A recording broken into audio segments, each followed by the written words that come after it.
spotted a 3-story wooden structure atop a remote mountain in British Columbia. It sits on a peak on Vancouver Island, far from any roads. I don't believe there's any mining activity beneath it. I landed there years ago via helicopter for unrelated reasons. Nearby there's a radio repeater, but it's likely unrelated to the structure.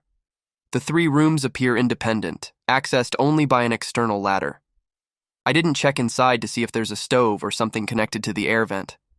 The structure could have been part of a cable car system, but I'm still unsure of its purpose, who built it, or when. Any idea what this is made for? I spoke with Lindsay Elms, one of the few people who knows more about the backcountry history of the island. Here's the conversation. Happy New Year to you also. I didn't know it was still there. It used to be a TV repeater of some sort. Ground floor was a generator, second floor the equipment room, and third floor sleeping. It's been abandoned for over 30+ years. It used to be known as the MT Flanagan Ski Cabin. You used to see from near Strathcona Park Lodge, but I haven't seen it recently, so I thought it was gone. I came across an antique wooden chest with several odd holes. My best guess is that it may be related to dentistry, as my grandfather was a dentist decades ago, but beyond that, I'm unsure. The pencil placed in the holes is a regular size, intended to show the depth of the holes. The wood around the holes doesn't lift up. There's some ornate decoration, like the star on the underside of the lid and the borders around the holes.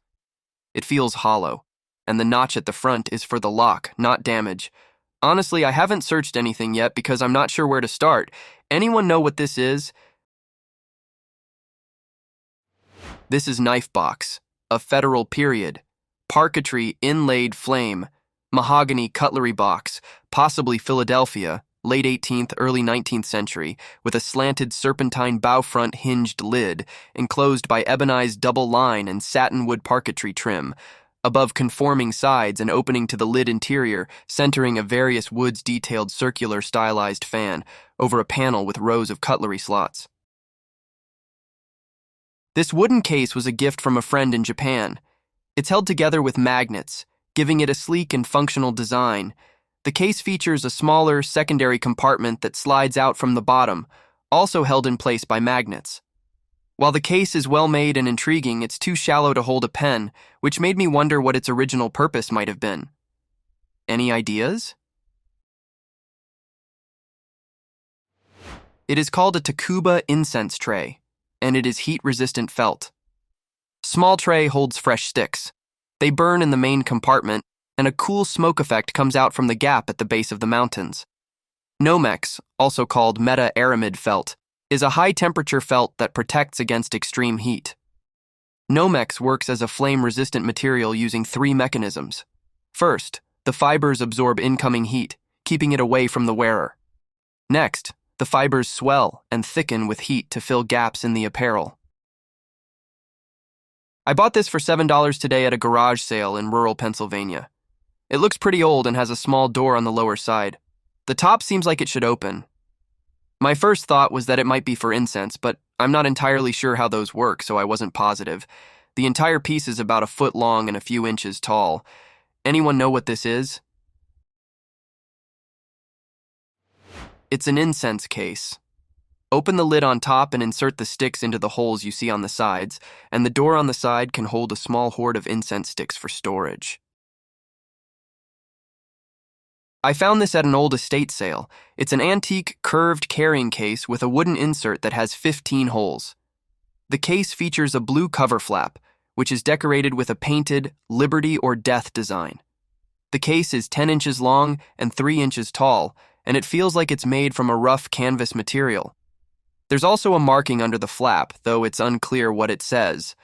The combination of the design and the wooden insert makes it a unique and intriguing find, though its exact purpose remains a mystery.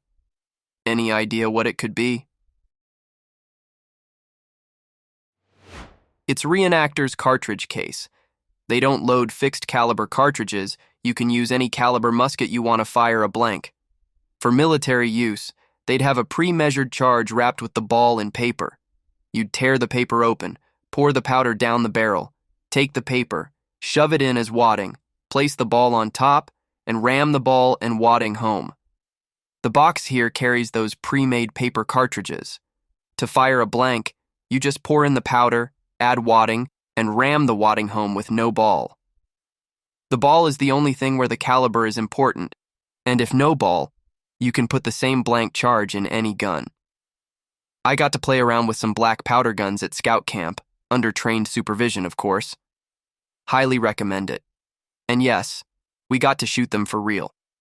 Turns out I'm significantly better than average shot with a musket. Nice useless life skill. I found this item at an auction house in Northern Ireland. It's a wooden piece approximately 30 centimeters in length with no markings or writing on it. The item features metal attachments and leather strapping, which gives it a sturdy and functional appearance. While its exact purpose remains unclear, the combination of wood, metal, and leather suggests it may have been used for a specific task or as a tool in the past.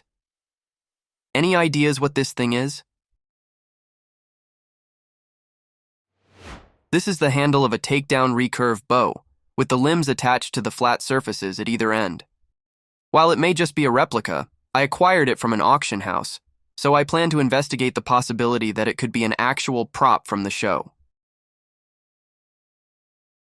We found this item in our Airbnb. It's heavy, carpeted, and has 2 rigid wooden posts. We've searched for saddles, but haven't been able to find anything similar. Does anyone know what this could be?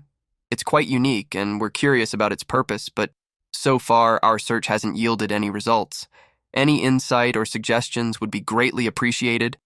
Any ideas? It's part of an Arab majlis, a traditional seating arrangement, where one sits down near to the ground. This is one of those handrests that may accompany a majlis. Majlis is an Arabic term meaning sitting room, used to describe various types of special gatherings among common interest groups of administrative, social, or religious nature in countries with linguistic or cultural connections to the Muslim world. Majlis can refer to a legislature as well and is used in the name of legislative councils or assemblies in some states. I found it alongside an old rusty woodworking tool. It's a 33-centimeter wooden handle with a set of 5 very sharp needles. The handle also has 2 small holes, one at the bottom and one at the end of the grip. Anyone know what this is? Flax scutching, a plant you let soak in a pond until most of it rots, which smells exactly like a bouquet left in the vase too long but way bigger. Then you get rid of the rotted gunk and keep the tough fibers, sort of like chewing up celery and spitting back the strings, and whack the crap out of them, which is the scutching part, until they're bendy, like you do when you take your jeans out of the dryer. Then you torture the fibers by heckling them, dragging them through pointy bits, just like yelling at a stand-up comedian, until they split up into skinnier, softer ones. Then you either weave them into your standard peasant gear, battlefield bandages, or seriously expensive women's dresses, men's shirts, or heirloom sheets, depending on what century it is. I bought this at a yard sale in Corbridge, England. There are no markings or writing on it, and the seller wasn't sure what it was. I initially thought it might be a doorstop, but I haven't been able to find anything similar. The inside is hollow, so something could be stored in it, but I'm not sure what its intended purpose is. Any idea what it could be? It's primitive tinderbox. Tinder is usually sawdust or moss or other easily flammable powder. A spark is introduced to a small pile of it, and you blow on it until there is enough embers to ignite a few sticks. Cheap matches made it mostly obsolete. This is from Corbridge in the northeast of England, and doesn't look ancient. It may have been used in coal mining during its 19th century heyday, coal mining being one of the Northeast's major industries until the 1980s. Matches are made to ignite themselves, but tinder stored in a box won't set itself alight. Tinder may have been used for starting fires a lot later down mines than in the outside world, given the risk from flammable gases such as fire damp. Even the oil lamps they used to use had to be specially designed so as to prevent the fire being exposed to the outside air to minimize any risk of causing a gas explosion.